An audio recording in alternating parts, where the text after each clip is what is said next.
California has now withdrawn its stricter emission rules for trains and semi-trucks after the EPA failed to approve them. For decades, California has shaped the future of emissions policies, forcing automakers to comply with its strict environmental rules. But now, a legal battle is threatening to erase its authority completely. The Supreme Court, the Environmental Protection Agency, and the Department of Justice are all involved, and the outcome could send shockwaves through the entire auto industry, energy sector, and even international trade. From potential gas price hikes to automakers rethinking their entire production strategies, this case could shake up everything we thought we knew about vehicle regulations. And here's the kicker: if California loses, it might not be the only state affected. So the question is, will other states fight back? How could this ruling impact electric vehicles, fuel costs, and even the future of clean energy? Stick with me to the end, because this isn't just about laws. It's about how this decision could hit your wallet, your choices, and even your health. Miss this, and you might not see the consequences until it's too late. Why this matters. First, you have to ask yourselves, why has California been allowed to set its own emission rules for over 50 years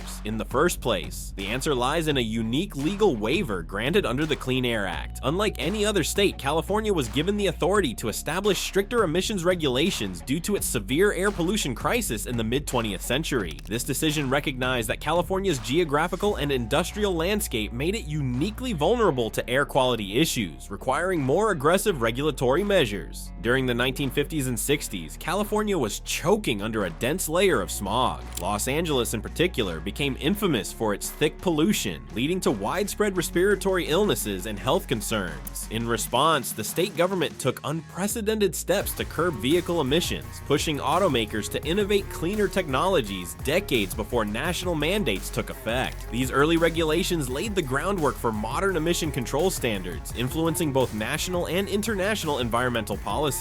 California's waiver allowed it to create regulations that exceeded federal standards, forcing automakers to develop cleaner vehicle technologies to remain compliant. This has had a ripple effect, leading to advancements in catalytic converters, hybrid engines, and electric vehicles. Without this special authority, the automotive industry might have lagged behind in developing emissions-reducing innovations. Understanding California's legal advantage shows why this battle is so explosive. If the state loses its ability to set its own emission standards, it would mark the end of a regulatory era that shaped national and global environmental policies. It would also raise concerns about whether other state-level environmental policies could be similarly challenged and dismantled. The turning point: what changed? What if California's biggest advantage is now its greatest weakness? The recent shift in legal interpretation threatens the foundation of its regulatory power. The Chevron doctrine, a principle that historically allowed federal agencies to interpret ambiguous laws, has been significantly weakened. This change has opened the door for challenges to the Environmental Protection Agency's authority and, by extension, California's ability to enforce its own emission standards. The Environmental Protection Agency, under a new administration, is pushing for uniformity in emissions regulations across the country. The argument is that a single nationwide standard would reduce costs for automakers and prevent regulatory fragmentation. This perspective aligns with industry players who have long argued that multiple state standards create unnecessary complexity and increase production costs. Without a single national standard, manufacturers must create different versions of vehicles depending on where they will be sold, adding logistical and financial burdens. At the same time, the federal government is prioritizing energy independence and economic growth, which some argue conflicts with California's stricter regulations. The push for deregulation is being framed as a way to reduce consumer costs and increase vehicle affordability. Supporters of this movement claim that eliminating California's stricter emission rules would prevent unnecessary financial strain on both automakers and consumers who may be forced to pay higher prices for compliant vehicles. This shift in legal precedent is the first domino. What happens next could be shocking. If California's waiver is revoked, other states that have adopted its standards may be forced to comply with weaker federal regulations, reshaping the landscape of environmental policy across the nation. It would also signal a shift in how much authority states can have in crafting their own environmental protections, setting a precedent for similar legal battles in other industries. The Supreme Court case: what's at stake?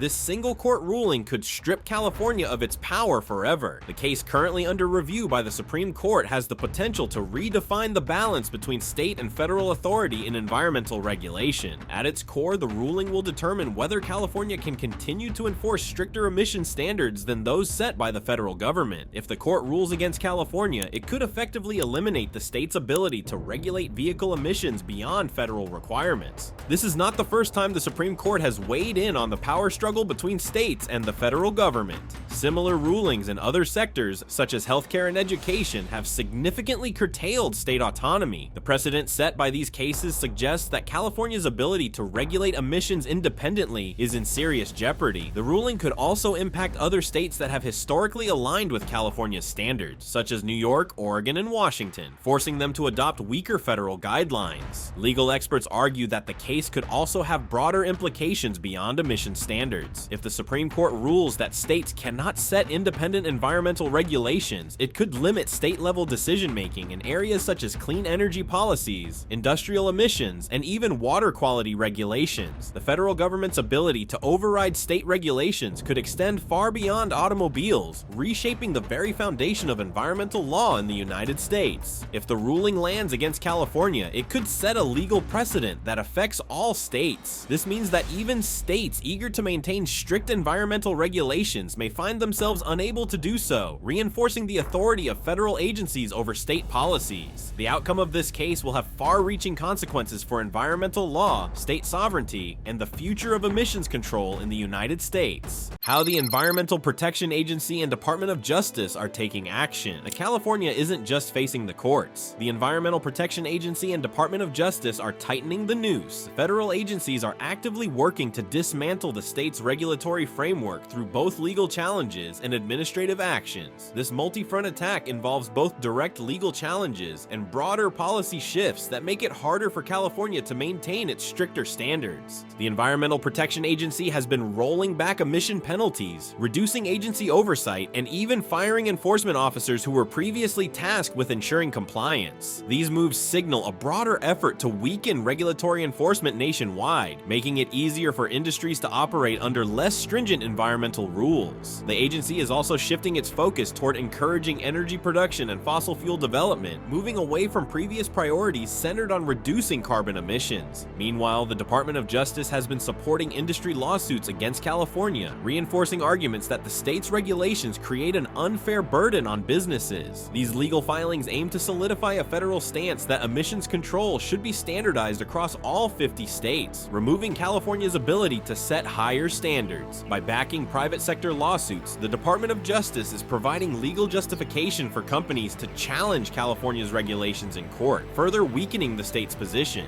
This isn't just a legal fight, it's a full-scale political and regulatory war. The outcome will not only determine California's ability to regulate emissions, but will also shape the future of environmental policy across the nation. If federal agencies succeed in their push, the ripple effects could extend beyond vehicle emissions, impacting broader climate initiatives and state-level environmental protections. With these mounting pressures, California is facing one of the most significant challenges to its regulatory authority in decades. What happens next could redefine the balance of power between state and federal governments, influencing the direction of environmental policy for years to come. This battle is about more than just emissions. It is about the ability of states to govern themselves in an era where federal intervention is becoming increasingly aggressive.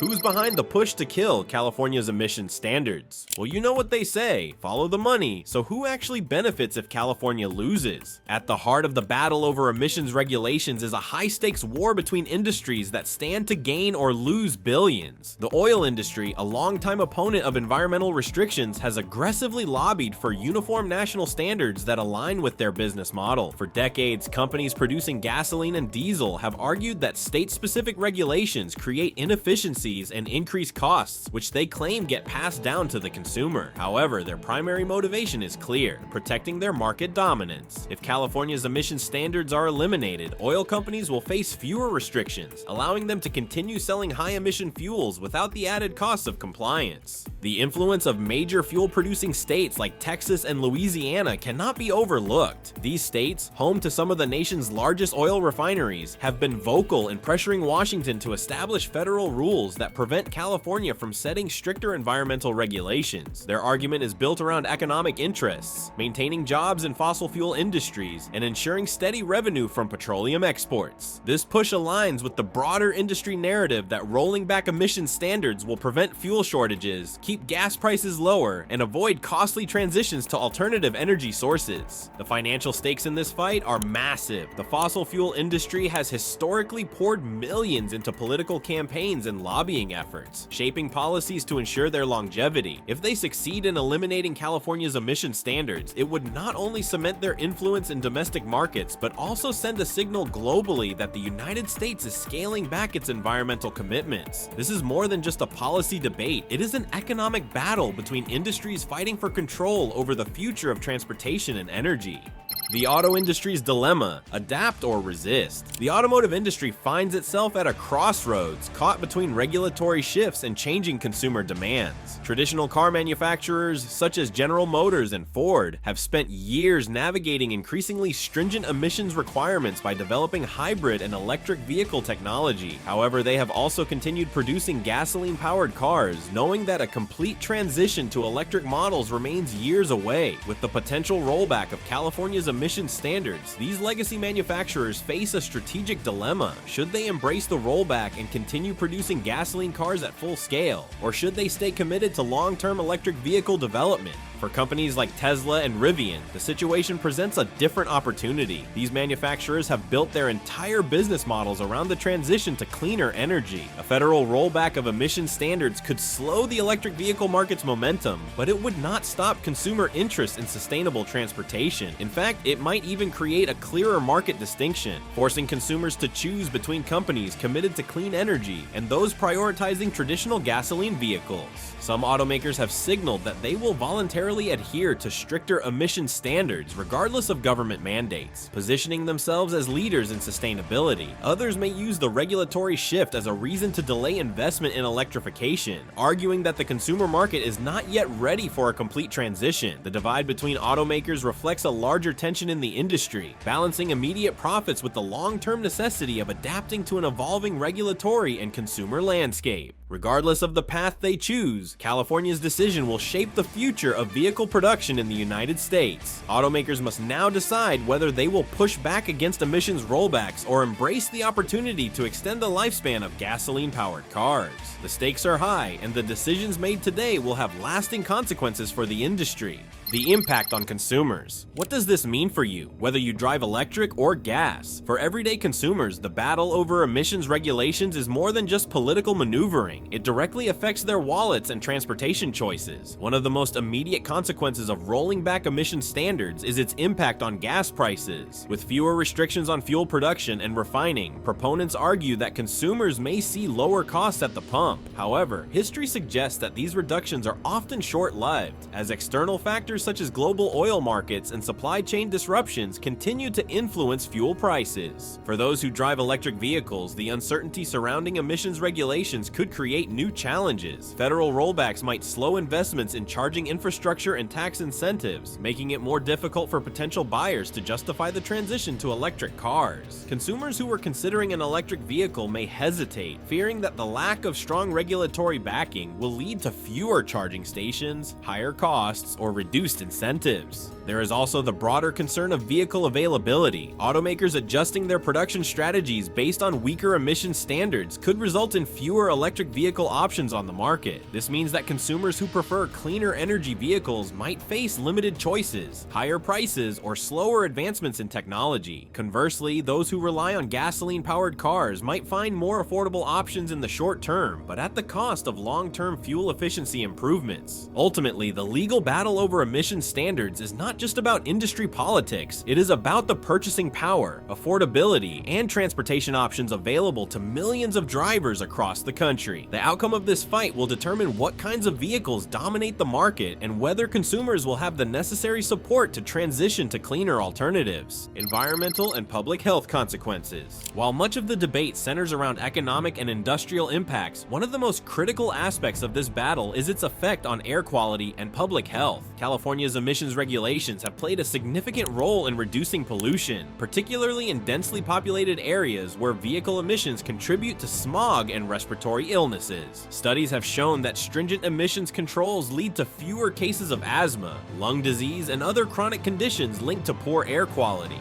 The long-term cost of deregulation extends beyond environmental damage. It directly affects human health. Past regulatory rollbacks have demonstrated the consequences of loosening emission standards. For example, the reintroduction of leaded gasoline in previous decades led to measurable increases in lead poisoning, while delays in emission control implementation have been linked to increased hospitalizations due to respiratory issues. The connection between policy decisions and public health is undeniable, but beyond immediate health risks, weakening emission standards could also impact climate-related disasters. Increased pollution contributes to climate instability, which exacerbates extreme weather events such as wildfires, hurricanes, and heat waves. The broader environmental toll of this regulatory rollback is not just an abstract concern. It will have real and lasting consequences for communities across the country. This fight is not just about legal battles or economic interests. It is about the fundamental right to breathe clean air and live in an environment that prioritizes public health. The outcome of this decision will not only shape the future of emissions policies, but also determine the quality of life for millions of people. What happens if California loses? The simple truth is, California losing this case could set off a chain reaction. Here's how. The outcome of this legal battle will not just impact one state, it will redefine the balance of power between federal and state governments. If California is stripped of its authority to set stricter emission standards, other states that follow its lead could face similar restrictions. This would create a nationalized emissions policy dictated solely by federal regulations, removing the ability for individual states to enact their own environmental protections. Without California's leadership, automakers may shift their production strategies. Currently, many manufacturers adhere to California's higher standards to sell vehicles in the state's massive market. However, if uniform federal regulations replace state-led policies, companies might prioritize cost-cutting over sustainability, slowing the production of low-emission and electric vehicles. Consumers who have relied on state incentives for clean energy transportation may find fewer options available. The broader consequences extend beyond vehicles. Industries that have adapted to stringent emissions policies, such as renewable energy firms and sustainable infrastructure projects, could face setbacks. Investment in green technology might decline as regulations loosen, altering the trajectory of clean energy advancements. At the same time, this decision could fuel a renewed push for federal climate legislation, as public demand for sustainability initiatives may not wane despite regulatory rollbacks. This decision could either kill or accelerate the shift toward clean energy. If California loses its authority, the battle over emissions control will shift from state capitals to Washington, where federal lawmakers will determine the nation's environmental future.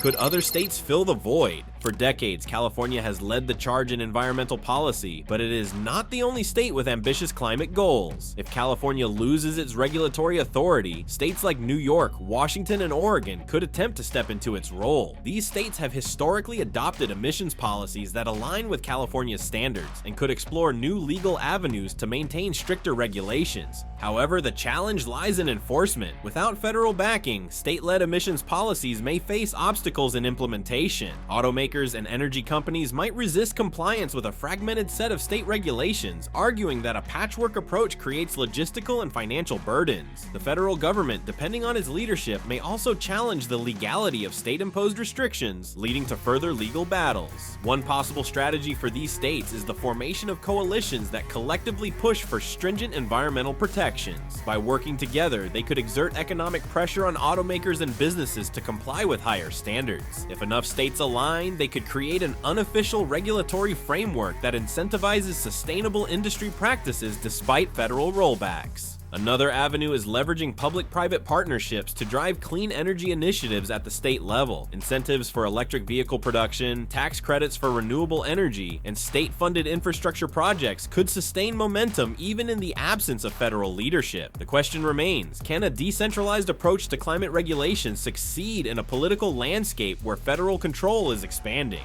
If California loses, it could inspire a new state-led movement for climate laws, proving that policy innovation does not always have to originate from Washington. However, without legal backing, state initiatives could be vulnerable to future reversals. Could California fight back? Is this really the end, or does California have a secret weapon? While the loss of regulatory authority would be a significant setback, California is not without legal options. One potential strategy lies in trade laws. If the federal government eliminates the state's ability to impose emissions restrictions, California could explore alternative ways to enforce environmental standards. For instance, the state could mandate that only vehicles meeting certain emissions criteria be allowed to register or operate within its borders. This would effectively maintain higher standards without directly contradicting federal policies. Another possibility is leveraging state purchasing power. California is a major consumer in the automotive and energy markets, and it could use this economic influence to incentivize compliance with stricter environmental standards. Government fleet purchases, infrastructure investments, and state contracts could favor companies that adhere to higher emissions benchmarks. Additionally, California could challenge the ruling on constitutional grounds, arguing that states retain certain rights to regulate environmental policy within their jurisdiction. A constitutional case on state sovereignty could prolong the legal battle, delaying the full impact of the decision and potentially opening the door for legislative intervention at the federal level. Beyond legal measures, public advocacy could play a role. California has long been a leader in environmental activism, and if regulatory rollbacks generate public opposition, pressure on lawmakers could lead to policy shifts. Businesses and consumers committed to sustainability may also take independent action, continuing to prioritize low-emission vehicles and clean energy despite regulatory changes. Even if the Supreme Court rules against it, California might still find ways to fight back. Legal challenges, economic incentives, and consumer-driven demand could all contribute to maintaining higher environmental standards in the state.